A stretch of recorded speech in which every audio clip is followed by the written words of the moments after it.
ఎన్టీఆర్ జిల్లా కలెక్టర్ కార్యాలయం వద్ద తీవ్ర ఉద్రిక్తత నెలకొంది.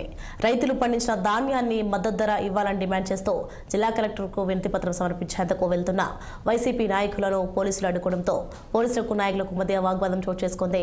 దీంతో పోలీసులు వైసీపీ నేతలను ఇబ్రహీంపట్నం పోలీస్ స్టేషన్కు తరలించారు. ఈ కార్యక్రమంలో ఎమ్మెల్సీ మొండితోక అరుణ్ కుమార్, జగ్గైపేట ఇన్ఛార్జ్ తన్నీరు నాగేశ్వరరావు పాల్గొన్నారు.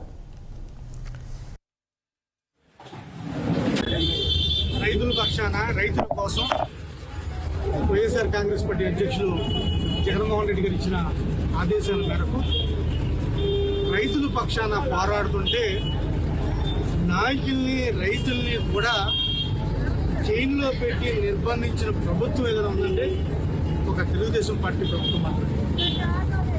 రైతుల పక్షాన ఏమడుగుతున్నాం మేము?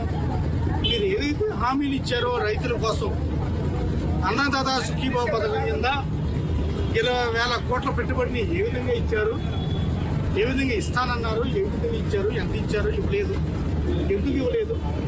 రైతు భరోసా కేంద్రాలు ఏమైనాయి, రైతు భరోసాలు ఏమైనాయి, మద్దతు ధర ఏమైంది, గిట్టుబాటు ధర ఏమైంది,